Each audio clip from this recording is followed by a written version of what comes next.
Play of নিশ্চিত করতে আজকে মাঠে নামে সানরাইজার্স হায়দ্রাবাদ এবং পাঞ্জাব কিং। টস জিতে প্রথমে ব্যাটিং শুরু করে পাঞ্জাব কিং এর ওপেনিংটা দেখার মতোই ছিল। অর্থব্য তাইডি পারাব সিংরাম সিং মিলে 6 ওভারে কোনো উইকেট না দিয়ে 61 রান তুলে নেয়। 10 ওভারে প্রথম বলে পাঞ্জাব টিম প্রথম উইকেট 99 রানে 1 উইকেট হারান। অর্থব্য টাইডি 27 বলে 46 রান করে 2-6 5-4 ব্যাট করে আউট হয়ে যায়। লাইলি রসু পাঞ্জাব সিংরাম সিং মিলে রান তুলতে থাকে। পারাব সিংরাম সিং 45 বলে 71 রান করে আউট হয়ে যায়।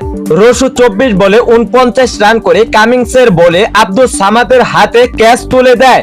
পাঞ্জাবের বিধ্বংসী এক ব্যাটার শশাঙ্ক সিং আজকে রান না করে আউট হয়ে যায়। জিতেশ শর্মা 15 বলে 32 রান করে আউট হয়ে যায়। আদর্শ শর্মা 2 রান করে এবং সিমরান সিং আউট হয়ে যায়। 5 উইকেটে রানের খাতা বন্ধ হয়ে যায়। 214 রান করে পাঞ্জাব কিং এর। সানরাইজার্স হায়দ্রাবাদ ব্যাটিং এ নেমে তাবিজ হেডকে হারিয়ে বিপর্যয়ের মুখে।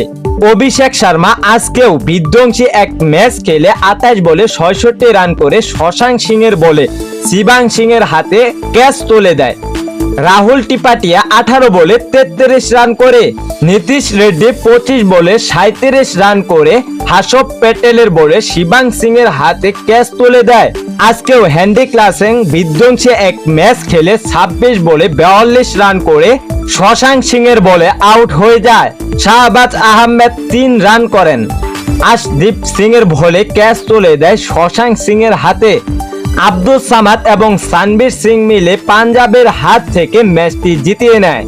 সেমিফাইনালটা নিশ্চিত করে নিল Sunrisers Hyderabad. Rakib Hossain, news sports 24 hours channel.